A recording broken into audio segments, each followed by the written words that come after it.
Tu sitio está en una residencia de ancianos con los viejos, mi yerno Julián me gritó mientras mi propia hija Camila permitía que arrastraran mis muebles hacia la calle. Mis 74 años de vida se desplomaban junto con mis recuerdos, expulsados de la casa que yo mismo había construido con mis manos. Pero lo que Julián no sabía era que mi hermano Óscar, general retirado, ya me esperaba en la puerta con sus viejos camaradas del ejército. Lo que ocurrió después, frente a todo el vecindario, jamás lo olvidaré. Me desperté antes del amanecer, como casi siempre a mis 74 años. El cuerpo ya no necesita despertador, los huesos crujen con su propio reloj. En la penumbra de mi casa en Guadalajara, encendí la vieja lámpara de buró y me senté en la orilla de la cama. El aire estaba fresco, con ese olor a tierra húmeda que dejan las madrugadas tranquilas. Me calcé los huaraches, y con paso lento, fui a la cocina. Encendí la estufa y puse a hervir agua en la olla de barro. El olor del café de olla con canela empezó a llenar la casa, un aroma que siempre me recuerda a mi difunta esposa, Clara. Ella solía decir que nada empieza bien sin un buen café. Mientras el agua se calentaba, salí al patio con la escoba de palma en la mano. Las losas rojas del piso todavía guardaban el frescor de la noche. Comencé a barrer despacio, levantando las hojas secas que habían caído de la bugambilia encima del tejado. Un grupo de gorriones brincaba inquieto, piando sin descanso. A lo lejos se escuchaba el murmullo del tianguis que ya se despertaba, voces de vendedores, el silbido de un cuchillo afilado, el golpe de cajas acomodándose. Buenos días, Guadalajara, siempre empieza temprano. Cuando regresé a la cocina, el café ya estaba listo. Me serví una taza y empecé a preparar el desayuno, huevos rancheros sencillos, pero sabrosos, con tortillas recién calentadas en el comal. Coloqué los platos en la mesa como un gesto de costumbre, esperando a que mi hija Camila y su esposo Julián bajaran. Hoy, desde que se casaron, viven conmigo en esta casa. Yo lo permití porque pensé que así no se sentirían solos al empezar su vida juntos y porque, en el fondo, yo también necesitaba compañía. Camila bajó primero, traía el cabello aún húmedo, amarrado a toda prisa. Papá miró el reloj y se sentó apenas unos segundos. Probó un par de bocados y me dijo con voz acelerada: papá, voy tarde a la oficina. Gracias por el desayuno. Yo asentí, intentando sonreír, aunque el plato que había preparado con tanto cuidado quedaba casi intacto. Detrás de ella apareció Julián, impecable como siempre, con la corbata bien ajustada y ese perfume fuerte que deja estela en el aire. Apenas cruzó una mirada conmigo, se acomodó la manga de la camisa, y sin tocar la comida, le dijo a mi hija: apúrate, ya vamos tarde. Yo me animé a ofrecerles llevarlos en mi vieja camioneta, una Ford que todavía funciona, aunque ya con achaques, como yo. Pero Julián sonrió con ironía y respondió: no hace falta, suegro. Tenemos coche nuevo. El suegro le salió seco, casi como un recordatorio de que yo era un invitado incómodo en lo que siempre fue mi propio hogar. Los vi salir deprisa, dejando los platos desordenados, las sillas corridas. El portazo de la reja todavía resonaba cuando yo ya estaba recogiendo las sobras y lavando los trastes. El agua fría me lava las manos, pero no quise prender el calentador. Hoy, desde que ellos llegaron, procuro ahorrar en todo lo posible para que nada les falte. Al mediodía me puse una gorra y salí rumbo al tianguis. El sol caía fuerte sobre las calles empedradas, pero yo ya estoy acostumbrado. Saludé a los vecinos de siempre. Don Ignacio, qué gusto verlo, me gritó doña Rosa, la que vende tamales. Hola, buenos días, respondí yo con una sonrisa que me salió más sincera que la que suelo mostrar en casa. Compré jitomates, chiles, un manojo de cilantro, y casi sin pensarlo, un ramo de crisantemos blancos. Clara adoraba a esas flores. Al llegar a casa, los puse en un florero sencillo y los coloqué frente a su retrato en el altar familiar. Hoy pasé un trapo limpio por el marco de la foto. En la imagen, ella seguía sonriendo con esa dulzura que todavía me sostiene en los días más pesados. Por la tarde, cuando Camila regresó, lo primero que me preguntó fue: «Papá, ¿pagaste ya el gas?». Le respondí que sí, que había pasado en la mañana a la oficina de pagos. Julián, que venía detrás, se detuvo en seco y me miró con cejas fruncidas. «¿De dónde saca tanto dinero suelto, suegro?». No supe si me hablaba en broma o en serio, pero la forma en que me escudriñaba me heló la espalda. Me limité a contestar con calma. De la pensión del ejército. No es mucho, pero alcanza. Él no dijo nada más, solo se quedó callado observándome con una mirada que no era la de un yerno, sino la de alguien que calcula.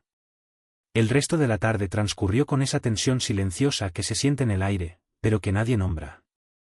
Camila se encerró en su cuarto a revisar papeles y yo salí al patio con una silla de madera. Hoy me senté a escuchar el sonido de una guitarra que alguien tocaba en la casa de al lado. Esa música me recordó los tiempos cuando Camila era niña y corría a cantar conmigo rancheras viejas. Qué lejos quedaban esos momentos. Al caer la noche, Camila se ocupaba en la cocina. La vi cortando verduras con prisa, sin levantar la vista. Julián, mientras tanto, hablaba por teléfono en el pasillo. Susurraba palabras que no alcancé a entender, pero noté que de vez en cuando lanzaba miradas rápidas hacia mí, como si temiera que pudiera escuchar lo que decía. Nos sentamos a la mesa. Yo serví tortillas calientes. Traté de sonreír. Julián no se dignó a agradecer. En cambio, entre bocado y bocado, comentó con tono ligero, pero venenoso. Esta casa se siente un poco apretada, ¿no creen? Una familia joven necesita espacio propio. Camila bajó la mirada y soltó una risa nerviosa. No dijo nada, y ese silencio pesó más que cualquier palabra. Yo me limité a morder la tortilla que tenía en la mano. El maíz sabía seco. La comida se me atoraba en la garganta. Miré a mi hija, a ese hombre al que ella llama esposo, y sentí que la distancia crecía como un muro invisible dentro de la misma mesa. Y no respondí, porque, ¿qué podía decir? Solo mastiqué despacio, guardando dentro de mí una incomodidad que todavía no sabía nombrar. Esa noche, al acostarme, la casa parecía más vacía que nunca, sin embargo, estaba llena de voces, pasos y risas que no me pertenecían. El silencio era mío, y era lo único que me quedaba. Aquella mañana desperté con un presentimiento extraño, como si el aire mismo me avisara que el día no traería paz. El sol apenas asomaba entre las nubes y el canto de los gallos se mezclaba con el bullicio temprano de los camiones que ya recorrían la avenida. Hoy decidí caminar hasta el tianguis antes de que se llenara demasiado. El aire olía a tortillas recién hechas y a café barato que vendían en termos de metal. Saludé a algunos conocidos, compré un par de tamales envueltos en hojas de maíz y, sin pensarlo demasiado, llevé también un champurrado caliente. Mi idea era sencilla: compartir con Camila y Julián un desayuno distinto, sorprenderlos con un gesto. Imaginé sus sonrisas, pensé que quizá esa mañana sería diferente. Al llegar, puse los tamales sobre la mesa de la cocina y los serví en platos de barro. Apenas había acomodado las servilletas cuando bajó mi hija Camila. Llevaba aún el cabello húmedo, los ojos cansados de tantas horas de oficina. Se sentó frente a mí, miró los tamales y suspiró. «Papá», dijo en voz baja, «no hacía falta que gastaras en estas cosas. Mejor ahorra tu dinero». Su comentario me pinchó el corazón. Yo esperaba una sonrisa, no una queja. Traté de disimular la incomodidad, pero antes de que pudiera contestar, Julián apareció con paso firme. Venía ajustándose el cinturón, con ese aire de superioridad que no se le quitaba ni a primera hora. «Sí, don Ignacio», añadió sonriendo falsamente, «debería guardar ese dinero para usted. Ya sabe. Los años que vienen». Entonces me quedé en silencio. No quise arruinar el momento con una discusión. Me limité a apartar un tamal para mí, mientras veía cómo Camila comía distraída, sin mirar a nadie, y Julián hojeaba el periódico, como si la casa entera le perteneciera. Por la tarde, mientras yo regaba las plantas del patio, escuché murmullos desde la sala. El tono bajo y apretado de las voces me hizo detenerme. Me acerqué con sigilo y alcancé a escuchar claramente a Julián. «No podemos seguir así, Camila. Tu papá ya está viejo. No es fácil vivir con alguien así. Nos quita espacio, intimidad». Sentí un golpe en el estómago. Quise entrar de inmediato, pero me contuve un instante. Entonces escuché a mi hija responder insegura. «Es mi papá, Julián. No sé cómo decirle nada de eso». En ese momento no aguanté más. Entré de golpe, fingiendo naturalidad. Ambos se callaron de inmediato. Camila se levantó nerviosa, y como si nada hubiera pasado, soltó: «Papá, estábamos hablando de comprar un refrigerador nuevo. El nuestro ya no enfría bien». La mentira flotó en el aire, pesada y torpe. Yo solo sentí como quien finge no haber escuchado lo que de verdad importaba. Al día siguiente, la casa se llenó de voces extrañas. Julián invitó a 3 amigos suyos. Trajeron cerveza, bolsas de botanas y un altavoz portátil. La sala se convirtió en cantina. Reían fuerte, chocaban las botellas, ponían música ranchera a todo volumen. Yo estaba en mi cuarto tratando de leer el periódico, pero el ruido era insoportable. Salí a pedirles que bajaran un poco el volumen. «Muchachos», dije con calma, «¿pueden bajarle tantito?» «Julián, me duele la cabeza». Julián me miró con frialdad y respondió: «Es nuestra casa también, suegro. Tenemos derecho a divertirnos». Los otros rieron como si se tratara de un chiste. Sentí un ardor en la cara. Antes de que pudiera replicar, Camila se acercó a mí y me tomó del brazo. Me llevó a la cocina, bajito, como si tuviera miedo de que alguien la oyera, me susurró: «Papá, por favor, no discutas con él.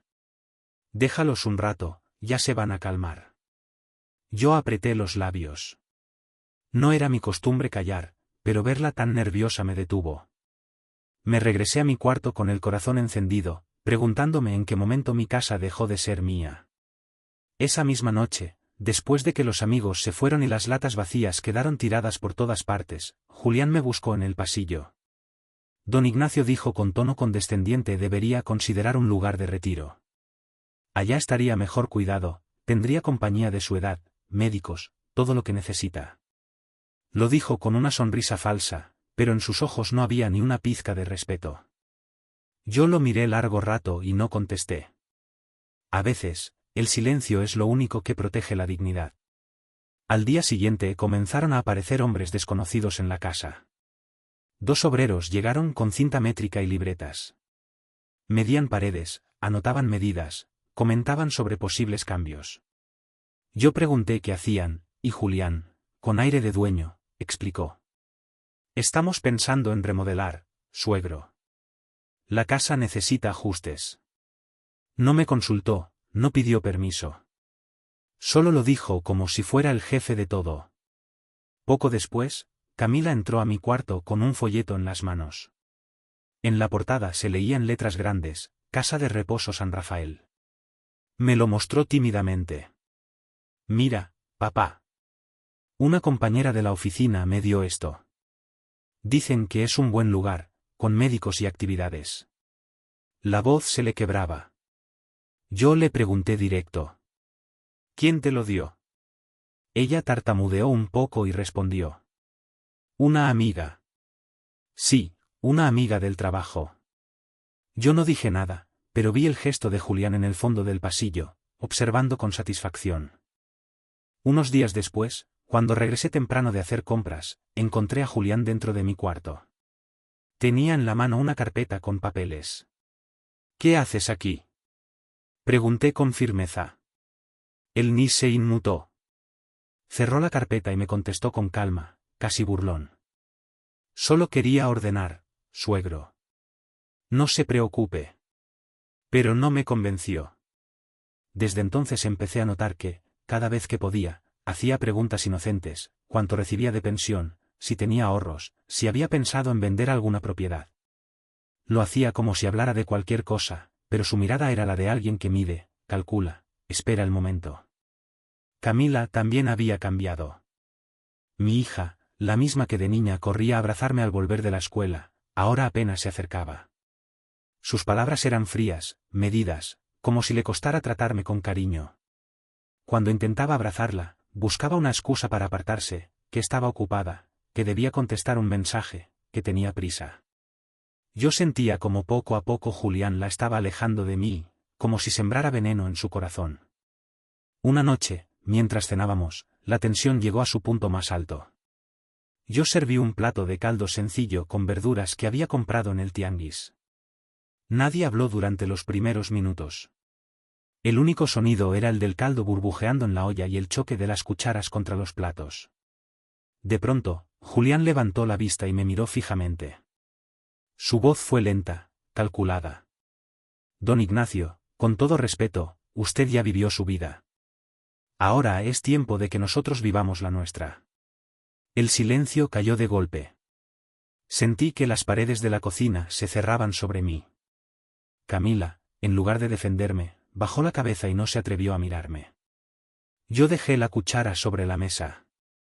No dije nada. Mis manos temblaban ligeramente, pero me obligué a mantener la calma, porque entendí que esa frase tan simple y tan cruel no era un comentario más, era una sentencia. Ese momento marcó el principio del fin. El veneno ya estaba dentro de mi casa. Aquella tarde, el calor en Guadalajara era insoportable. El sol caía a plomo sobre las tejas y el aire parecía detenido, espeso, como si pesara respirar. Yo estaba en el patio barriendo con la escoba de palma, quitando hojas secas y polvo que el viento había traído desde la calle.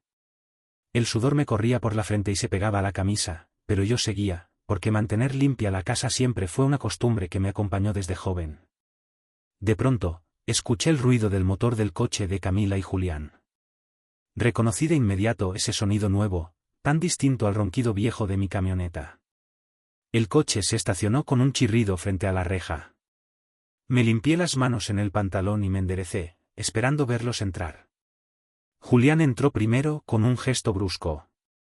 Se quitó el saco y lo lanzó sobre el sofá de la sala como quien tira cualquier cosa sin valor. Camila venía detrás, cargando una carpeta gruesa de papeles, los ojos clavados en el suelo. Ninguno de los dos me saludó. Fue como si mi presencia no existiera. Les traje agua fresca para el calor, les dije desde la puerta de la cocina, mostrando un jarro de barro con agua de limón y hojas de hierbabuena. Julián ni siquiera me miró. Levantó la mano con desdén y dijo: No, gracias, suegro. Tenemos que hablar. Sentí un escalofrío. Había algo en su tono que no dejaba espacio para sonrisas. Me sequé las manos con el trapo y caminé hasta la sala. Me senté en la banca de madera larga, esa que cruje con cada movimiento. El ventilador de techo giraba lento, haciendo un ruido metálico, como si en cualquier momento fuera a detenerse. El aire olía a polvo y a sudor acumulado en la tela del sofá. Camila se sentó frente a mí. Julián sostenía la carpeta con fuerza, los dedos temblorosos. No me miraba, solo bajaba la vista como si quisiera desaparecer. Julián, en cambio, se acomodó a su lado, le pasó un brazo por encima de los hombros y se inclinó hacia adelante, como dueño de la situación. Mi hija abrió la boca, apenas un murmullo. Papá. Pensamos que sería mejor si. No pudo terminar. Julián la interrumpió con voz firme, casi dura. Si buscara un lugar más apropiado para su edad, un asilo, por ejemplo. El silencio cayó como un golpe. Yo lo miré incrédulo. Luego busqué los ojos de Camila, pero ella los cerró un instante y luego desvió la mirada, apretando los labios. Sus manos se aferraban a las de él como si fueran un ancla. ¿Me están echando de la casa que construí con mis manos? Pregunté con la voz ronca. Julián no dudó. No es nada personal. Necesitamos privacidad para formar una familia. Cada palabra era como una piedra lanzada directo al pecho. Camila intentó añadir algo con voz débil. Papá, entiéndenos. Queremos tener hijos. Y se detuvo de pronto, tragándose las palabras. Miré a mi alrededor. El viejo armario de madera que yo mismo había comprado, las sillas de mimbre gastadas por los años, el radio que todavía sonaba a veces con boleros. Todo era mío, fruto de mis ahorros y de mi trabajo. Cada ladrillo aquí lo pagué yo, dije alzando la voz con un temblor que no pude ocultar. Esta es mi casa. Julián soltó una risa seca, llena de desprecio. Pagó algunas cosas, sí, pero ya no puede quedarse para siempre. Me ardieron los ojos. El ventilador seguía girando torpemente, y en la calle, justo al otro lado de la ventana, se escuchaban risas de niños jugando a la pelota. El contraste era cruel, la alegría afuera, el veneno dentro. Me levanté despacio, sintiendo que las rodillas apenas me sostenían. Miré a mi hija con la esperanza de que sus labios desmintieran todo, que me dijera que aquello era una broma cruel, un error. Camila. ¿Eres mi hija de verdad? ¿Estás de acuerdo con esto? Ella apenas murmuró, sin levantar la vista. Es lo mejor, papá. Esas palabras me atravesaron como un cuchillo helado. Sentí que algo dentro de mí se rompía para siempre. Me di media vuelta y caminé hacia mi cuarto. Cerré la puerta detrás de mí con un peso insoportable en el pecho. Me senté en la silla junto al escritorio viejo, ese donde aún guardo cartas, fotos y documentos. Apoyé los codos en la mesa y escondí la cara entre las manos. Desde allí pude escuchar la risa apagada de Julián en la sala, como si celebrara una victoria. La misma casa donde una vez sonaron canciones de cumpleaños y brindis familiares ahora estaba llena de un silencio áspero, un silencio que gritaba traición. No lloré. Quizá ya no me quedaban lágrimas. Solo me quedé allí inmóvil, con el corazón encogido, preguntándome cómo era posible que mi propia sangre me negara un lugar en el techo que yo había levantado con tanto sacrificio. La traición había entrado en mi hogar, y lo peor era que llevaba el rostro de mi hija y la voz de mi yerno. Era mediodía y el calor se metía por las ventanas como una lengua de fuego. Yo estaba sentado en la mesa de la cocina con la persiana medio bajada para que no entrara todo el sol, cuando escuché ruidos extraños en la calle, voces fuertes, pasos, el motor de un vehículo que se apagaba justo frente a la casa. Me levanté despacio, arrastrando las sandalias hasta la ventana. Al asomarme vi una camioneta blanca estacionada en la acera. 3 hombres corpulentos descargaban cajas de cartón vacías, hablando entre ellos como si fueran mudanceros. Julián reía, hacía chistes, ajeno a la inquietud que comenzó a treparme por la espalda. No tuve tiempo de reaccionar. La puerta de mi cuarto se abrió de golpe, sin un toque, sin respeto. Julián apareció con paso firme, el rostro serio. Bueno, nos ayudamos todos, dijo con esa seguridad arrogante que lo caracterizaba. Vamos a sacar sus cosas. Me quedé helado. Sentí que la sangre me bajaba a los pies. Me puse de pie de un salto, como pude. ¿Qué dices, Julián? Pregunté casi gritando, con un temblor que me salió del alma. Él no me miró a los ojos, solo extendió el brazo y señaló el interior de mi cuarto. Empiecen con ese cuarto, ordenó a los hombres, como si fuera su casa, como si yo no existiera. Ellos no dudaron. Entraron y comenzaron a levantar mis pertenencias, la ropa doblada en el armario, los libros apilados en el buró, incluso la vieja silla mecedora donde yo pasaba las tardes leyendo. El corazón me golpeaba en el pecho. Corrí hacia la esquina donde colgaba el retrato de Clara, mi difunta esposa. Era la foto en la que sonreía con aquel vestido azul que tanto le gustaba. Lo tomé entre mis brazos como si fuera un niño indefenso. Ese retrato no. Grité con la voz rota, eso es lo único que me queda de ella. Uno de los hombres se detuvo incómodo, dudó un segundo, pero Julián lo fulminó con la mirada. Sáquenlo todo. Repitió esta vez más fuerte, con un tono que no admitía compasión. En el forcejeo, el marco se me resbaló de las manos. El vidrio estalló contra el piso. Los pedazos brillaron como cuchillas. Me agaché de inmediato para recogerlos, y al hacerlo me corté la palma. La sangre comenzó a gotear sobre el suelo, manchando el rostro sonriente de Clara. Sentí un nudo en la garganta, una mezcla de rabia y desesperación. Levanté la mirada hacia la escalera. Allí estaba Camila, mi hija, mirando la escena, sus ojos rojos como si hubiera llorado, pero sus pies inmóviles. No bajaba, no decía nada, solo observaba. Así me pagan todo lo que hice por ustedes.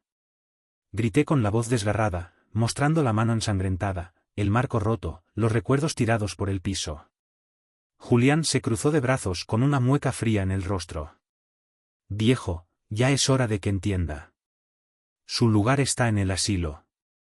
Aquella palabra, asilo, sonó como una sentencia, como un martillazo final.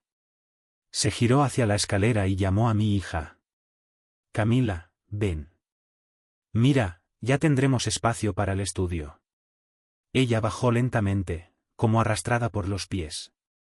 Me miró con ojos vidriosos y murmuró, apenas audible. Papá, será mejor para ti. Allá tendrás cuidado médico, gente que te atienda. Las palabras me taladraron. Le respondí con un rugido de dolor. ¿Cuidados médicos? Lo que necesito es mi casa, mi familia. El eco de mi voz recorrió la sala y se escapó por las ventanas abiertas. En la calle, algunos vecinos se asomaron. Vi el rostro de doña Rosa, la vendedora de tamales, señalando con incredulidad. «Es don Ignacio. ¿Qué hacen con sus cosas?» El murmullo crecía, pero Julián reaccionó de inmediato. Corrió la cortina con violencia y me lanzó una mirada asesina. «No arme escándalo», suegro me advirtió con un tono bajo pero amenazante. Los hombres siguieron trabajando como si nada.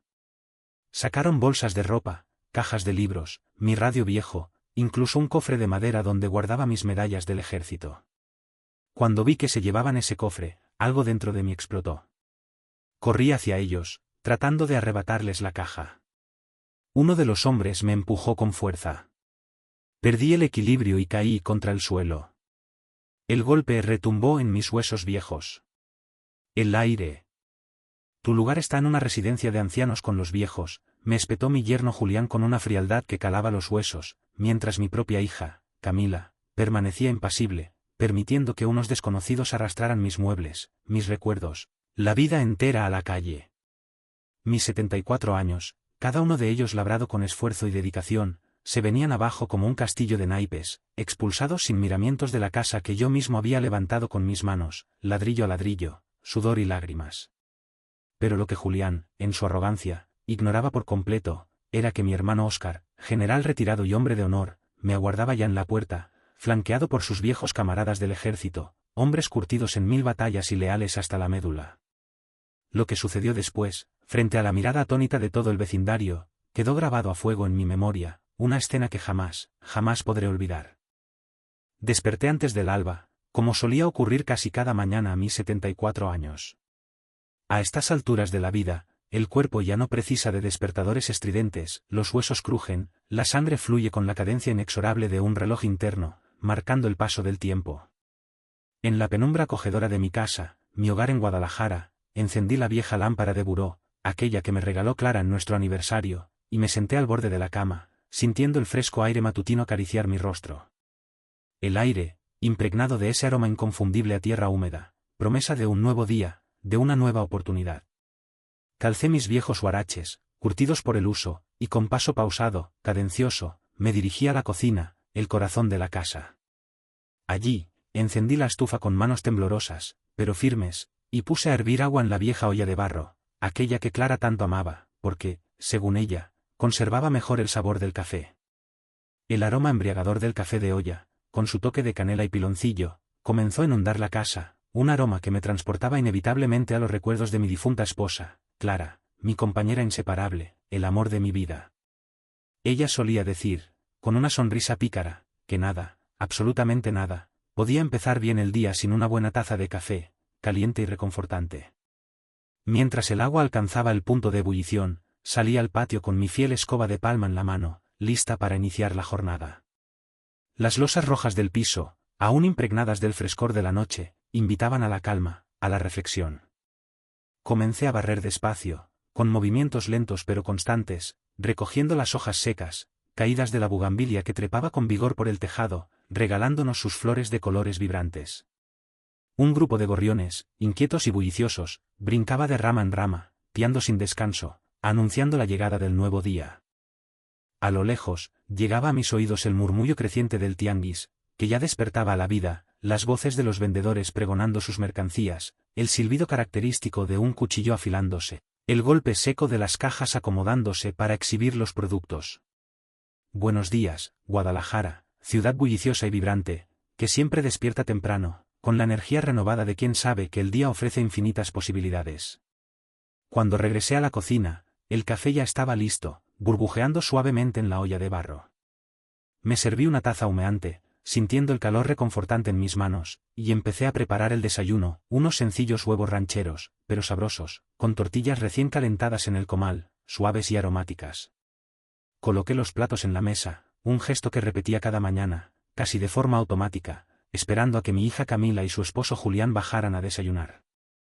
Desde que se casaron, hace ya algunos años, viven conmigo en esta casa, mi casa. Yo lo permití de buena gana, porque pensé que así no se sentirían solos, desamparados, al comenzar su vida juntos, y porque, siendo sincero conmigo mismo, en el fondo yo también necesitaba compañía, el calor de una familia. Camila fue la primera en aparecer, bajando las escaleras con prisa. Traía el cabello aún húmedo, recogido en un moño improvisado, y los ojos delataban el cansancio acumulado por las largas jornadas de trabajo en la oficina. Papá dijo, echando una rápida mirada al reloj y sentándose a la mesa apenas unos segundos: papá, voy tarde a la oficina. Gracias por el desayuno. Probó un par de bocados de forma distraída, sin apenas prestar atención al sabor, y me dirigió una sonrisa fugaz, intentando disimular su prisa. Yo asentí con la cabeza, tratando de corresponder a su sonrisa, aunque el plato que había preparado con tanto mimo y dedicación quedaba prácticamente intacto. Detrás de ella apareció Julián, impecable como siempre, con la corbata perfectamente anudada, la camisa planchada y ese perfume caro y penetrante que dejaba una estela inconfundible en el aire. Apenas me dirigió una mirada de soslayo, se acomodó la manga de la camisa con un gesto nervioso, y sin siquiera probar la comida, le espetó a mi hija. Apúrate, Camila, que ya vamos tarde. Animado por un impulso repentino, me ofrecí a llevarlos al trabajo en mi vieja camioneta, una Ford de batalla que todavía funciona, aunque ya con algunos achaques, como su dueño. Pero Julián, con una sonrisa irónica que no presagiaba nada bueno, me respondió: No se moleste, suegro. Tenemos coche nuevo, mucho más cómodo y moderno. El suegro le salió seco, casi como un reproche, como un recordatorio constante de que yo era un invitado incómodo, un estorbo, en lo que siempre había sido mi propio hogar, el lugar donde había construido mi vida, donde había compartido tantos momentos felices con Clara. Los vi salir deprisa, sin siquiera despedirse, dejando los platos a medio comer, las sillas desordenadas, la puerta de la reja dando un portazo que resonó con fuerza en el silencio de la casa. Todavía no se había apagado el eco del portazo cuando yo ya estaba recogiendo los restos del desayuno y lavando los trastes, sintiendo el agua fría resbalar por mis manos. Me resistí a encender el calentador, a pesar del frío, como hacía cada día desde que ellos llegaron. Procuraba ahorrar en todo lo posible, privándome de pequeños placeres, para que nada les faltara, para que pudieran disfrutar de una vida cómoda y sin preocupaciones. Alrededor del mediodía, me puse mi vieja gorra de béisbol y salí rumbo al tianguis, buscando algo de distracción y compañía. El sol caía a plomo sobre las calles empedradas, haciendo sudar a la gente, pero yo ya estaba acostumbrado al calor intenso de Guadalajara. Saludé a los vecinos de siempre, con una sonrisa sincera y un gesto amable. Don Ignacio, qué gusto verlo por aquí, me gritó doña Rosa, la amable vendedora de tamales, desde su puesto. Hola, buenos días, doña Rosa, le respondí con una sonrisa que, sorprendentemente, me salió más natural y sincera que las que solía ofrecer en casa, forzadas y cargadas de amargura. Compré unos jugosos jitomates, unos chiles frescos, un manojo de cilantro aromático, y casi sin pensarlo, como si fuera un acto reflejo, un ramo de crisantemos blancos, las flores favoritas de Clara, aquellas que siempre adornaban nuestro hogar. Al llegar a casa, coloqué los crisantemos en un florero sencillo, de cristal, y los puse frente a su retrato en el altar familiar, el rincón sagrado de la casa. Con un trapo limpio, retiré el polvo del marco de la foto, contemplando la imagen de Clara, sonriendo con esa dulzura y bondad que siempre la caracterizaron, una dulzura que todavía me sostenía, me daba fuerzas para seguir adelante en los días más pesados, en los momentos de mayor desesperación. Por la tarde, cuando Camila regresó del trabajo, lo primero que me preguntó, sin siquiera saludarme, fue: «Papá, ¿ya pagaste la factura del gas?». Le respondí que sí, que había pasado por la oficina de pagos a primera hora de la mañana, antes de ir al tianguis. Julián, que venía detrás de ella, se detuvo en seco, frunció el ceño y me dirigió una mirada interrogante, cargada de suspicacia. «¿De dónde saca tanto dinero suelto, suegro?», preguntó con un tono que oscilaba entre la broma y la acusación. No supe si me hablaba en broma o en serio, pero la forma en que me escudriñaba, como si fuera un delincuente, me heló la sangre. Me limité a contestar con calma, tratando de controlar mi irritación. «De la pensión del ejército, Julián.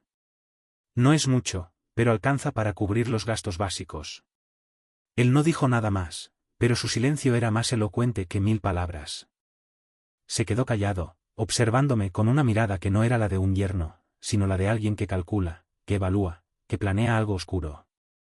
El resto de la tarde transcurrió en un ambiente tenso y enrarecido, con esa sensación opresiva que flota en el aire, como una tormenta a punto de estallar, pero que nadie se atreve a nombrar. Camila se encerró en su cuarto a revisar papeles del trabajo, mientras que yo salía al patio con mi vieja silla de madera, buscando algo de paz y tranquilidad. Me senté bajo la sombra del árbol, sintiendo el frescor de la brisa en mi rostro, y me dediqué a escuchar el sonido. Se me fue del pecho, papá, gritó Camila desde la escalera, llevándose las manos a la cara, pero no bajó, no me ayudó. Se quedó allí, atrapada entre el miedo y la obediencia. Hoy me levanté lentamente, con las manos temblorosas, la espalda doliéndome como si me hubieran partido en dos. Vi mi cuarto vaciarse poco a poco, las paredes desnudas, el polvo levantándose. Cada objeto, cada pedazo de mi vida, amontonado en el patio como basura. El ruido de las cajas cayendo en la camioneta, las voces indiferentes de aquellos hombres, la sonrisa contenida de Julián. Todo era una sinfonía cruel que me destrozaba el alma. Miré a Camila una vez más. Ella bajó un par de escalones, pero se detuvo a mitad, incapaz de rebelarse. Y en ese instante lo entendí con claridad, mi yerno me veía como una carga, y mi hija, la niña que yo había criado con todo mi amor, estaba ya demasiado atrapada en sus redes como para defenderme. Me quedé de pie en medio del cuarto vacío, con la mano sangrando, el retrato roto deshecho entre los dedos. Un día sentí que los 74 años que llevaba encima se derrumbaban sobre mí. Todo lo que había construido, cada sacrificio, cada hora de trabajo, ahora ya se hallaba tirado en el patio como un montón de desperdicios. Ese día supe que para ellos yo ya no era un padre ni un hombre, era solo un estorbo. Y el silencio que quedó después de aquel despojo fue más doloroso que cualquier grito. «Papá, se me va el alma», exclamó Camila con un grito desgarrador desde lo alto de la escalera, cubriéndose el rostro con las manos en un gesto de desesperación. Sin embargo, sus pies permanecieron clavados en el suelo, rehuyendo el descenso, negándome su auxilio. Se encontraba petrificada, presa de una lucha interna entre el temor y la sumisión. Aquella mañana, me incorporé con lentitud, sintiendo el temblor apoderándose de mis manos y un dolor punzante en la espalda, como si un hacha me hubiera partido en dos. Contemplé mi habitación despojándose de sus pertenencias, las paredes desnudas exhibiendo su frialdad, el polvo danzando en el aire como un presagio funesto. Cada objeto, cada fragmento de mi existencia, yacía amontonado en el patio, reducido a la condición de desecho inservible. El estruendo de las cajas al ser arrojadas a la camioneta, las voces carentes de empatía de aquellos hombres, la sonrisa taimada de Julián. Todo ello conformaba una melodía macabra que laceraba mi espíritu hasta lo más profundo. Una vez más, mis ojos buscaron a Camila. Logró descender un par de escalones, pero su valentía se desvaneció a mitad de camino, incapaz de desafiar las normas impuestas. En ese preciso instante, la cruda verdad se reveló ante mí con una claridad implacable, mi yerno me percibía como un lastre, y mi hija, la criatura que había nutrido con todo el amor de mi ser, se encontraba irremediablemente enredada en sus maquinaciones, carente de la fuerza necesaria para defenderme. Permanecí inmóvil en el centro de la habitación vacía, con la mano sangrando a causa de los fragmentos del retrato destrozado que se aferraban entre mis dedos. En ese instante, sentí el peso de mis 74 años desplomándose sobre mis hombros. Todo aquello que había edificado con esmero, cada sacrificio realizado, cada hora de arduo trabajo invertida, ahora yacía abandonado en el patio, cual cúmulo de desperdicios despreciables. Aquel día, asumí con pesar que, a sus ojos, había dejado de ser un padre, un hombre, para convertirme en un simple estorbo. El silencio que siguió a aquel despojo fue más lacerante que cualquier grito imaginable. La tarde siguiente, el calor era todavía más pesado que el día anterior. El aire de la calle traía consigo olor a gasolina y a polvo, ese aroma que se mete en la nariz y se queda pegado a la garganta. Yo estaba agachado en el patio recogiendo con cuidado los pedazos de vidrio que aún quedaban del retrato de Clara. Los trozos brillaban con la luz del sol como si fueran pequeños cuchillos, y cada uno me recordaba la violencia con la que mi vida estaba siendo destrozada. Mientras los iba colocando en una bolsa de papel, escuché de pronto voces fuertes, carcajadas y pasos arrastrados. Levanté la vista y vi a Julián entrando por la puerta principal acompañado de dos amigos. Llevaban en las manos cartones de cerveza, botanas y un altavoz portátil. El ruido que hacían era tan desproporcionado que parecía que llegaban a una fiesta, y no a una casa donde vivía un hombre cansado. Lo logramos, gritó Julián con tono triunfal. Ya tenemos espacio libre en la casa. Sus palabras me atravesaron como espinas. Ellos no sabían lo que yo había perdido el día anterior. Para ellos, ese vacío era motivo de celebración. Me levanté del suelo con esfuerzo, sacudiéndome el polvo de las rodillas, y caminé hasta el zaguán. Bajen la voz, les pedí tratando de mantener la calma. Los vecinos descansan a esta hora. Es la siesta. Julián me miró de reojo con una sonrisa burlona. Suegro, esta ya no es su casa. Es nuestra, respondió, subrayando cada palabra como si clavara clavos en mi pecho. Encendió el altavoz, y la música ranchera explotó en la sala tan fuerte que tapó incluso el sonido de las campanas de la iglesia cercana. El ritmo vibraba en las paredes. Los vidrios temblaban. En ese momento llegó Camila con bolsas de mandado. Sus pasos eran apresurados. Su cara, cansada. Al verme en la entrada, bajó la voz. Papá, mejor entra. No discutas. Quise decirle algo, pero me mordí la lengua. La vi caminar hacia la cocina con la cabeza gacha, como si quisiera desaparecer. La sala se transformó en cantina. Julián destapó una cerveza, la levantó en alto y gritó, «Salud, compadres, porque pronto este viejo va a tener un cuarto en el asilo San Rafael». Las risotadas llenaron la casa. Uno de sus amigos le dio una palmada en la espalda. «Ya era hora, compadre». El estómago se me revolvió. Sentí que la sangre me hervía. No podía permitir tanta humillación. Entré en la sala y me planté frente a ellos.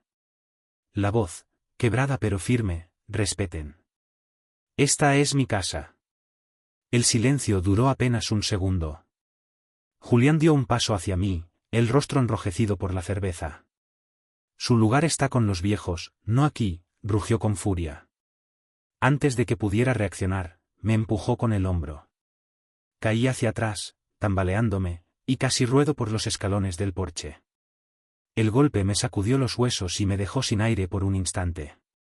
Al día siguiente, el calor se cernía sobre el ambiente con una intensidad aún mayor. El aire que provenía de la calle arrastraba consigo una mezcla sofocante de olor a gasolina y polvo, un aroma penetrante que se adentraba en las fosas nasales y se adhería tenazmente a la garganta. Me encontraba agachado en el patio, dedicado a recoger con sumo cuidado los fragmentos de cristal que aún permanecían esparcidos del retrato de Clara. Bajo la inclemencia del sol, los pedazos de vidrio resplandecían como pequeños cuchillos afilados, cada uno de ellos evocando la brutalidad con la que mi existencia estaba siendo destrozada. Mientras los depositaba en una bolsa de papel, repentinamente percibí un estallido de voces estridentes, carcajadas resonantes y el arrastrar de pies sobre el suelo. Alcé la mirada y observé a Julián atravesando el umbral de la puerta principal, escoltado por dos de sus amigos. Portaban consigo cajas repletas de cerveza, aperitivos variados y un altavoz portátil de considerables dimensiones. El estruendo que producían era tan desmesurado que parecía anunciar la llegada a una festividad, y no a una residencia habitada por un hombre exhausto y abatido. «Lo hemos conseguido», vociferó Julián con un tono de victoria palpable. «Por fin tenemos espacio libre en la casa». Sus palabras me alcanzaron como afiladas espinas clavándose en mi carne. Eran ajenos al torbellino de emociones que me había asaltado el día anterior. Para ellos, aquel vacío representaba un motivo de regocijo. Con gran esfuerzo, me incorporé del suelo, sacudiendo el polvo adherido a mis rodillas, y me dirigí hacia el vestíbulo.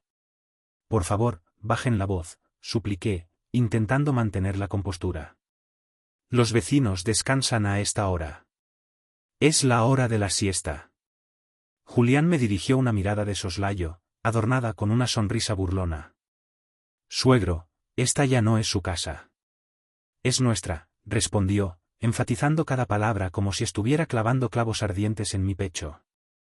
Acto seguido, encendió el altavoz, y la melodía estridente de una ranchera inundó la sala con una fuerza tal que eclipsó incluso el sonido de las campanas de la iglesia cercana. El ritmo vibraba en las paredes, haciendo temblar los cristales de las ventanas. En ese preciso instante, Camila hizo su aparición con bolsas repletas de provisiones. Sus pasos eran apresurados, su rostro reflejaba cansancio. Al verme en la entrada, suavizó el tono de su voz. Papá, será mejor que entres. No discutas. Deseaba expresarle mi sentir, pero me mordí la lengua para evitarlo. La observé dirigirse hacia la cocina con la cabeza gacha, como si anhelara desaparecer por completo. La sala se había transformado en una improvisada cantina. Julián destapó una botella de cerveza, la elevó en alto y proclamó: «Brindemos, compañeros, porque pronto este anciano disfrutará de una habitación en el asilo San Rafael». Las risotadas estrepitosas llenaron el espacio. Uno de sus amigos le propinó una palmada en la espalda, felicitándolo. «Ya era hora, compadre». Una sensación de náuseas invadió mi estómago. Sentía la sangre hirviendo en mis venas. No podía tolerar tanta humillación. Entré en la sala y me planté frente a ellos, con la voz quebrada pero firme: «Por favor, respeten. Esta es mi casa». El silencio se prolongó apenas un instante. Julián avanzó hacia mí, con el rostro enrojecido por los efectos de la cerveza. «Su lugar está con los ancianos, no aquí», vociferó con furia desmedida. Antes de que pudiera siquiera reaccionar, me propinó un empujón con su hombro, haciéndome retroceder tambaleante hasta casi caer por los escalones del porche. El impacto sacudió mis huesos y me privó del aliento por un instante. «Julián, ya basta», gritó Camila desde la cocina con la voz temblorosa. Se cubrió el rostro con las manos, incapaz de acercarse. No hizo nada más. El ruido había atraído a los vecinos. Desde las ventanas y las puertas entreabiertas se asomaban rostros curiosos. Vi a doña Rosa, la tamalera, con el ceño fruncido preguntando en voz alta: «¿Qué le están haciendo a don Ignacio?». Un murmullo de desaprobación recorrió la calle. En ese momento, un niño del vecindario, Miguelito, recogió mi sombrero que había caído al suelo con el empujón. Corrió hacia mí para dármelo, pero Julián le gritó con brutalidad: «Métete en tu casa, chamaco». El niño retrocedió asustado, escondiéndose detrás de su madre, que lo abrazó indignada. Yo me enderecé lentamente. Mi espalda dolía. Las manos me temblaban. Alcancé la vista y vi decenas de ojos puestos en mí. Algunos llenos de compasión, otros de tristeza, varios de indignación. Yo me sentí desnudo, exhibido, como si todo mi sufrimiento estuviera expuesto al sol ardiente de la tarde. Julián, envalentonado por la bebida, levantó otra botella y gritó más fuerte para que todos lo escucharan: «Viejo inútil, largo de aquí, voy mismo». Sus palabras resonaron en las paredes, en los oídos de cada vecino, como un escupitajo público. Camila, con los hombros encogidos, bajó la cabeza. No quiso cruzar miradas conmigo. Era como si la vergüenza la devorara, pero aún así permanecía al lado de ese hombre que me estaba destrozando. Yo, de pie en la entrada de la casa que construí con mis manos, sentí la humillación más grande de mi vida. El calor del sol se mezclaba con el ardor de mis lágrimas contenidas. No lloré delante de ellos, no les di ese placer, pero por dentro cada palabra de Julián se clavaba como un hierro candente. Y ahí quedé, inmóvil, con la dignidad hecha pedazos, bajo la mirada de toda la calle, sabiendo que mi propia familia me había convertido en un espectáculo de vergüenza. Yo ya no sabía dónde esconder la vergüenza. «Julián, ya basta», vociferó Camila desde la cocina, con la voz trémula y entrecortada. Se cubrió el rostro con ambas manos, incapaz de acercarse y socorrerme. Permaneció inmóvil, presa del desconcierto. El estruendo había atraído la atención de los vecinos, quienes, desde sus ventanas y puertas entreabiertas, observaban la escena con creciente curiosidad.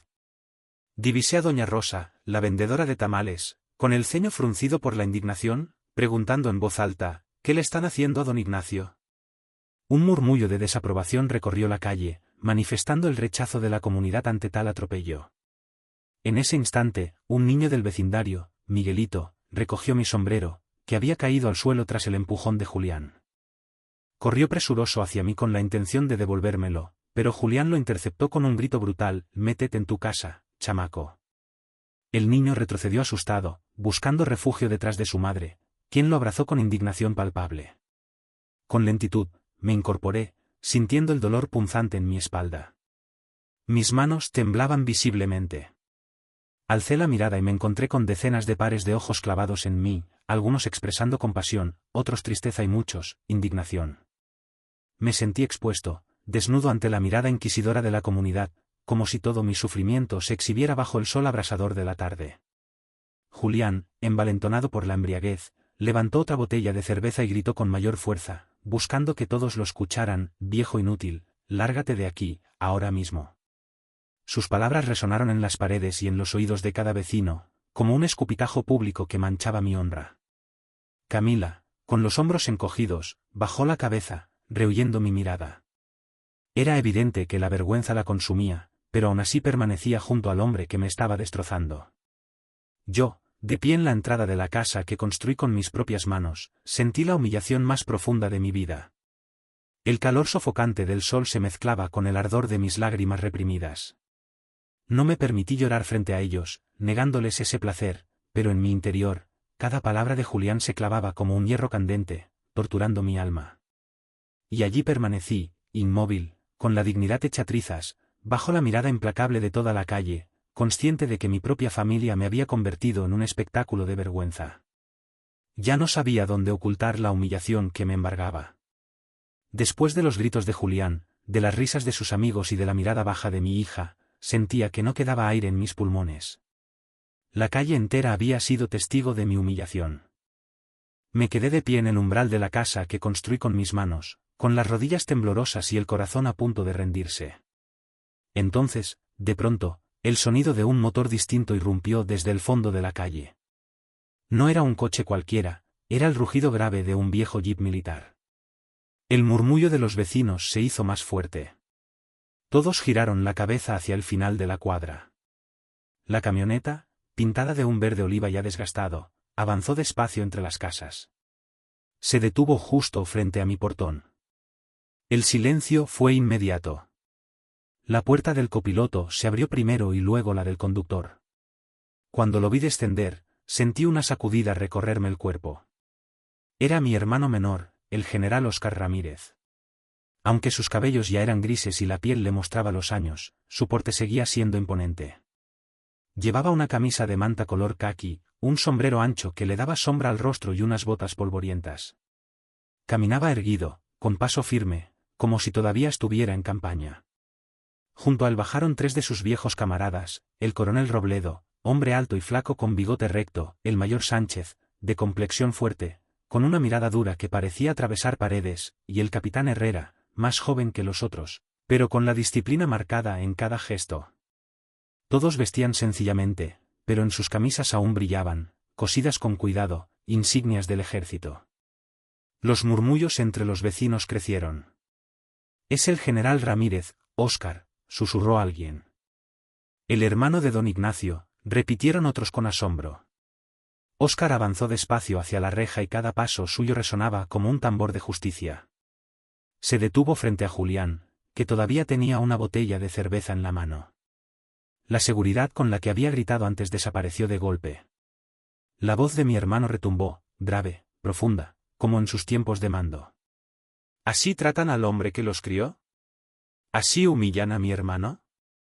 Después de presenciar los ultrajes proferidos por Julián, las carcajadas hirientes de sus acompañantes y la mirada esquiva de mi propia hija, sentí como el aire se negaba a llenar mis pulmones. La calle entera había sido testigo de mi humillación, convirtiéndome en un objeto de escarnio público. Permanecí de pie en el umbral de la casa que había construido con mis propias manos, sintiendo las rodillas flaquear y el corazón a punto de desfallecer. De repente, un sonido inconfundible rompió el silencio opresor, el rugido profundo y resonante de un motor que provenía del final de la calle. No se trataba de un vehículo cualquiera, sino del estruendo característico de un viejo jeep militar. El murmullo de los vecinos se intensificó, denotando su creciente expectación. Todas las miradas convergieron hacia el extremo de la cuadra, siguiendo el avance lento y majestuoso de la camioneta, cuyo color verde oliva desgastado por el tiempo evocaba recuerdos de batallas pasadas. El vehículo se detuvo justo frente a mi portón, sumiendo a la calle en un silencio sepulcral. La puerta del copiloto se abrió en primer lugar, seguida por la del conductor. Al contemplar su figura descender del jeep, sentí una sacudida eléctrica recorrer mi cuerpo de pies a cabeza. Era mi hermano menor, el general Óscar Ramírez. A pesar de que sus cabellos ostentaban canas que evidenciaban el paso del tiempo y su piel mostraba las marcas de incontables batallas, su porte seguía siendo imponente, irradiando autoridad y respeto. Vestía una sencilla camisa de manta color caqui, un sombrero de ala ancha que proyectaba una sombra sobre su rostro curtido y un par de botas polvorientas que testimoniaban sus largas jornadas en campaña. Su caminar era firme y erguido, como si aún se encontrara en el fragor de la batalla, liderando a sus hombres con valentía y determinación. Junto a él, descendieron del jeep tres de sus más leales camaradas, el coronel Robledo, un hombre alto y enjuto, con un bigote impecable que acentuaba su rostro serio y adusto, el mayor Sánchez, de complexión robusta y mirada penetrante que parecía capaz de atravesar paredes, y el capitán Herrera, el más joven del grupo, pero con la disciplina y el rigor grabados en cada uno de sus gestos. Todos vestían de manera discreta, pero en sus camisas aún brillaban con orgullo las insignias del ejército, cosidas con esmero y dedicación. Los murmullos entre los vecinos se intensificaron, evidenciando su asombro y expectación. «Es el general Ramírez, Óscar», susurró alguien, rompiendo el silencio. «El hermano de don Ignacio», repitieron otros con un tono de asombro y respeto. Óscar avanzó lentamente hacia la reja, con cada paso resonando como un tambor de justicia que anunciaba el inminente castigo para los culpables. Se detuvo frente a Julián, quien aún sostenía la botella de cerveza en su mano, pero cuya seguridad y arrogancia se habían desvanecido por completo. La voz de mi hermano retumbó en el aire, grave y profunda, evocando sus tiempos de mando y sembrando el temor en el corazón de los presentes. ¿Es así como tratan al hombre que les dio un hogar? ¿Es así como humillan a mi hermano? Julián se quedó helado. Trató de mantener la compostura y esbozó una sonrisa forzada. «General, esto es un asunto de familia». Óscar dio un paso más. Su sombra cubrió buena parte del patio y el ambiente cambió. Julián se respiraba tensión. «Familia», tronó su voz. «¿Le parece familia empujar a un hombre de 74 años a la calle frente a sus vecinos?» Julián tragó saliva. Sus amigos, que antes reían, comenzaron a incomodarse. Uno de ellos dejó la botella en el suelo. El otro murmuró una excusa y se escabulló hacia la salida. No querían estar ahí cuando la tormenta estallara. Camila bajó unos pasos de la escalera interior, temblando. «Tío Óscar», murmuró con un hilo de voz, pero mi hermano levantó la mano sin mirarla, manteniendo los ojos fijos en Julián. No necesitó gritar más. Su mirada bastaba para que cualquiera bajara la cabeza. Entonces, el coronel Robledo, que se había quedado cerca del portón, notó una caja de madera tirada en el suelo entre trapos viejos. La recogió con cuidado, la abrió y mostró el contenido a todos. «Y miren esto», dijo con la voz cargada de indignación. «Las medallas del ejército de don Ignacio tiradas junto con basura». Un murmullo recorrió a los vecinos. Vi los ojos de algunos llenarse de rabia. «Así respetan la memoria de un soldado que sirvió a su país», tronó Robledo. Los aplausos comenzaron, primero tímidos, luego fuertes. Varias mujeres levantaron la voz. «¡Vergüenza! ¡Qué vergüenza!». Julián enrojeció. Intentó hablar levantando la voz por encima del tumulto. «No es lo que parece. Yo solo». Pero el capitán Herrera avanzó un paso con el mentón en alto. «Señor, le recomiendo que mida sus palabras. Si insiste en gritar, habrá consecuencias legales». El silencio volvió más denso que antes. Julián retrocedió bajando la mirada. Yo, que hasta ese momento me había quedado quieto con el corazón encogido, sentí un aire nuevo entrar en mis pulmones. Por primera vez en muchos días, vi una chispa de esperanza en medio de la oscuridad. Óscar se volvió hacia mí. Su rostro duro se suavizó apenas un instante. Me puso la mano en el hombro con firmeza, con la calidez de un hermano que protege, y dijo alzando la voz para que toda la calle escuchara: «Mientras yo viva, nadie sacará a mi hermano de su casa». Julián quedó petrificado ante la imponente presencia de mi hermano. Intentó mantener la compostura, esbozando una sonrisa forzada que no lograba ocultar su nerviosismo. «General, esto es un simple asunto familiar», balbuceó, intentando minimizar la gravedad de la situación. Óscar avanzó un paso más, proyectando su sombra sobre gran parte del patio, lo que intensificó la tensión en el ambiente. «Familia», tronó con voz grave y resonante. ¿Acaso considera familiar el hecho de empujar a un anciano de 74 años a la calle, frente a la mirada atónita de sus vecinos? Julián tragó saliva con dificultad, sintiendo la mirada acusadora de todos los presentes. Sus amigos, que momentos antes se habían burlado de mi situación, comenzaron a mostrar signos de incomodidad. Uno de ellos depositó su botella de cerveza en el suelo con disimulo, mientras que el otro murmuró una excusa incoherente y se escabulló discretamente hacia la salida, buscando evitar ser arrastrado por la tormenta que se avecinaba. Camila, presa del pánico, descendió unos cuantos escalones de la escalera interior, con el cuerpo tembloroso y la voz apenas audible. «Tío Óscar», murmuró con un hilo de voz, intentando llamar la atención de mi hermano. Sin embargo, Óscar ignoró su presencia y levantó la mano en señal de silencio, manteniendo su mirada fija y penetrante en Julián. No era necesario alzar la voz, su sola mirada bastaba para someter a cualquiera que osara desafiarlo. En ese instante, el coronel Robledo, que había permanecido cerca del portón, divisó una caja de madera abandonada en el suelo, entre trapos viejos y objetos inservibles. Con sumo cuidado, la recogió, la abrió y mostró su contenido a todos los presentes, revelando la verdad oculta tras la humillación. «Observen esto», exclamó con voz cargada de indignación, elevando la caja para que todos pudieran ver su contenido. Las medallas militares de don Ignacio, arrojadas junto con la basura, como si no valieran nada. Un murmullo de indignación recorrió la calle, manifestando el repudio de los vecinos ante tal afrenta. Pude ver cómo los ojos de algunos se llenaban de ira, conteniendo a duras penas su frustración. «Es así como honran la memoria de un soldado que sirvió a su país con honor y valentía», tronó Robledo, indignado por la falta de respeto hacia mi trayectoria militar.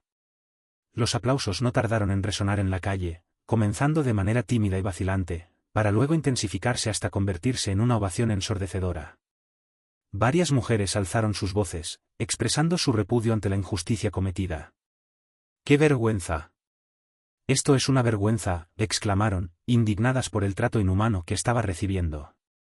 Julián, completamente enrojecido por la vergüenza, intentó justificar sus acciones, levantando la voz por encima del clamor popular. «No es lo que parece, yo solo». Sin embargo, el capitán Herrera lo interrumpió de manera tajante, avanzando un paso hacia él con el mentón en alto y una mirada desafiante. «Señor, le recomiendo que mida sus palabras con sumo cuidado. Si insiste en alzar la voz y perturbar el orden público, habrá consecuencias legales que lamentar». El silencio regresó a la calle, más denso y opresor que antes, silenciando las protestas y conteniendo la indignación de los vecinos. Julián, sintiéndose acorralado y sin escapatoria, retrocedió lentamente, bajando la mirada en señal de sumisión. Yo, que hasta ese momento había permanecido en silencio, con el corazón encogido por el dolor y la humillación, sentí una bocanada de aire fresco llenar mis pulmones, revitalizando mi cuerpo y espíritu. Por primera vez en muchos días, vislumbré una chispa de esperanza en medio de la oscuridad que me había consumido, alimentando mi fe en la justicia y la solidaridad humana. Óscar, dejando atrás su actitud imponente y amenazante, se volvió hacia mí con una expresión de ternura y compasión en su rostro.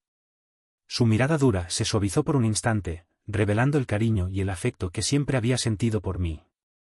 Con un gesto fraternal, posó su mano sobre mi hombro con firmeza, transmitiéndome su apoyo incondicional y su determinación de protegerme ante cualquier adversidad. Acto seguido, elevó la voz para que todos los presentes pudieran escuchar sus palabras, proclamando con orgullo y determinación: «Mientras yo viva, nadie se atreverá a sacar a mi hermano de su casa». La ovación fue inmediata. Los vecinos aplaudieron con fuerza, algunos incluso gritaron mi nombre. Sentí las lágrimas subir a mis ojos, no de tristeza, sino de una mezcla rara de alivio y dolor contenido. Julián dio un paso hacia atrás, tropezando con la mesa. La botella en su mano cayó al suelo y se rompió. El líquido se escurrió entre las baldosas como si simbolizara la derrota que se avecinaba. Camila seguía en la escalera, inmóvil, con lágrimas corriendo por su rostro. No dijo nada. No se acercó ni a su marido ni a mí. Quedó atrapada entre dos mundos, el del hombre al que había entregado su vida y el del padre que acababa de ver defendido públicamente. Yo me quedé allí, con la mano de Óscar sobre mi hombro, rodeado por los aplausos de mis vecinos, con el pecho lleno de emociones que me desbordaban. Y en ese instante comprendí algo: aunque mi propia sangre me hubiera fallado, no estaba solo. Aquel gesto de valentía y determinación desató una explosión de júbilo entre los presentes. Los vecinos, conmovidos por la defensa incondicional de mi hermano, aplaudieron con fervor y gratitud, expresando su apoyo y solidaridad hacia mi persona. Algunos incluso se animaron a gritar mi nombre, en un gesto de reconocimiento y respeto hacia mi trayectoria y mi sufrimiento. Sentí las lágrimas brotar de mis ojos, inundando mi rostro con una mezcla de emociones contradictorias, alivio por la protección recibida, dolor por la traición sufrida y esperanza por un futuro más justo y digno. Julián, sintiéndose acorralado y derrotado, dio un paso en falso hacia atrás, tropezando con una mesa cercana. La botella de cerveza que aún sostenía en su mano cayó al suelo, estrellándose contra las baldosas y esparciendo su contenido por el patio, como si simbolizara la inminente caída de su imperio de mentiras y engaños. Camila, presa de la confusión y el arrepentimiento, permanecía inmóvil en la escalera, con lágrimas de dolor y remordimiento recorriendo su rostro. No pronunció palabra alguna, ni se acercó a su marido para consolarlo, ni se dirigió a mí para pedir perdón. Se encontraba atrapada en un limbo emocional, dividida entre dos mundos opuestos, el del hombre al que había entregado su vida, ciegamente enamorada, y el del padre que acababa de ver defendido públicamente, revelando la verdad oculta tras años de silencio y humillación. Yo permanecí de pie, con la mano protectora de Óscar sobre mi hombro, rodeado por los aplausos y las muestras de apoyo de mis vecinos, con el corazón desbordado de emociones que luchaban por encontrar su cauce. Y en ese preciso instante, en medio de la tormenta emocional que me sacudía, comprendí una verdad fundamental: aunque mi propia sangre me hubiera traicionado y mi propia hija me hubiera negado su apoyo, no estaba solo en esta batalla. La solidaridad de mi hermano y el apoyo de mis vecinos me brindaban la fuerza necesaria para enfrentar la adversidad y recuperar la dignidad perdida. El silencio después de la llegada de mi hermano Óscar era tan espeso que se podía cortar con un cuchillo. Los vecinos que antes murmuraban entre dientes ahora contenían el aliento, pendientes de cada movimiento. Yo todavía sentía en la piel el ardor del empujón que Julián me había dado horas antes. Mis manos temblaban y la sangre seca en la palma del corte con el retrato de Clara ardía como un recordatorio de mi fragilidad. Entonces escuché la voz del coronel Robledo, grave, potente: «General, mire esto». Alcancé la vista y lo vi levantar sobre su cabeza la caja de madera donde guardaba mis medallas militares. El sol de la tarde arrancó destellos del metal oxidado y el murmullo de la multitud creció como un oleaje. «Son las medallas de don Ignacio», gritó alguien. Varias personas se acercaron hasta la reja, empujándose para mirar mejor. Escuché a una vecina decir: «Tantos años sirviendo al país y ahora lo tratan así». Yo bajé la cabeza un instante, con la garganta cerrada. No quería que nadie viera mis ojos humedecidos. Óscar, erguido, dio un paso dentro de la casa. Su figura imponía respeto, incluso a quienes nunca habían estado en el ejército. Se volvió hacia mí, permanecí y me dijo con voz firme: «Esta casa es tuya, hermano». Asentí lentamente, pero las palabras se me quedaron atoradas en la boca. Solo pude responder con un hilo de voz: «Sí». Esta casa la levanté yo.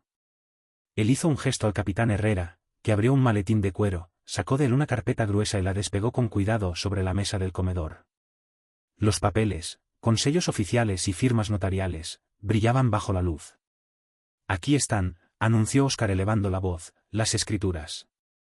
Esta casa, un departamento en el centro histórico y el terreno en Zapopan. Todo está a nombre de don Ignacio Ramírez, viudo de una mujer de honor». Las palabras retumbaron como un trueno. Los aplausos de los vecinos no se hicieron esperar. Un grupo de mujeres aplaudió fuerte y una de ellas gritó: «Se lo dijimos, siempre fue suyo». Yo sentí que las piernas casi me fallaban, no de miedo, sino de alivio. Por primera vez en semanas alguien estaba diciendo la verdad en voz alta. Tras la llegada de mi hermano Óscar, la tensión en el ambiente se había vuelto tan densa que podía cortarse con un cuchillo.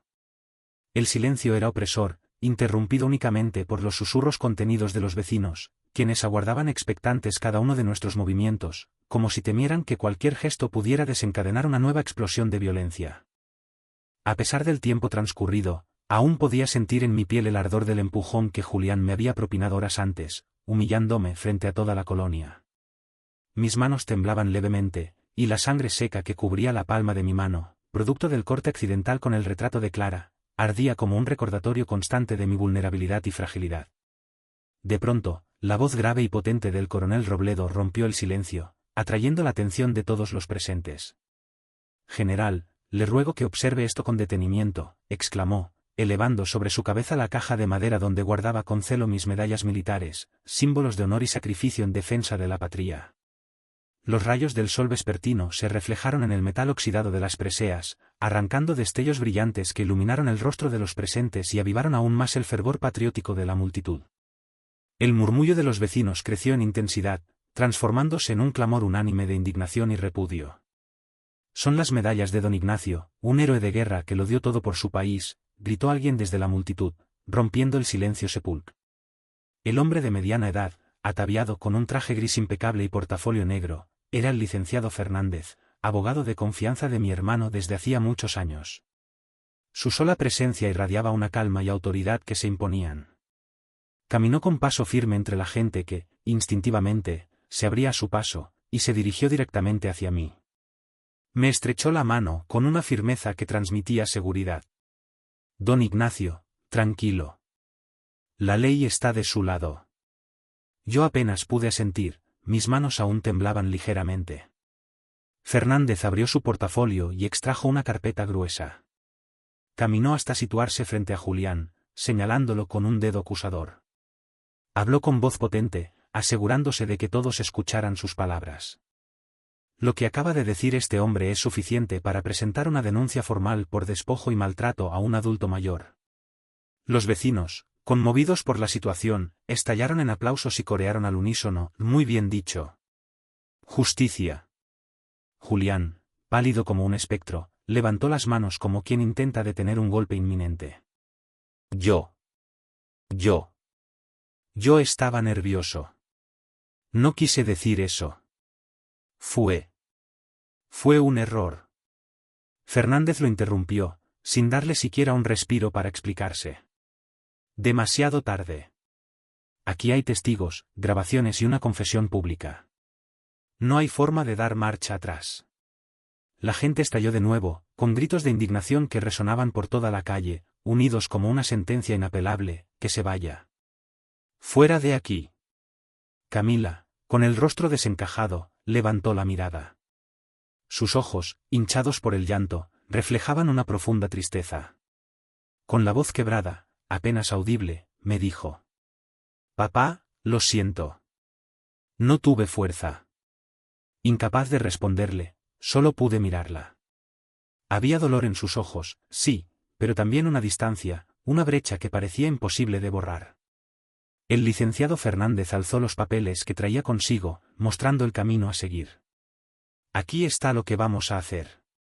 O este hombre firma un acuerdo extrajudicial renunciando a cualquier derecho sobre esta casa y las propiedades relacionadas, o enfrentará un proceso legal que podría llevarlo a la cárcel por muchos años». Julián retrocedió, presa del pánico. El sudor perlaba su frente mientras miraba a los lados, buscando desesperadamente algún apoyo. Pero nadie lo ayudó. Mis vecinos lo observaban con desprecio, algunos incluso con una rabia contenida que amenazaba con estallar. Óscar hizo un gesto discreto a Robledo y a Sánchez, quienes avanzaron hasta la entrada y se colocaron como centinelas, bloqueando cualquier posible vía de escape. Julián ya no tenía salida. «No tiene opción», añadió Fernández, tendiéndole la pluma. Los segundos se hicieron eternos. El sudor le caía a raudales por la frente, sus manos temblaban incontrolablemente. Finalmente, vencido por la presión, tomó la pluma y firmó. Su voz salió apagada, casi un susurro inaudible.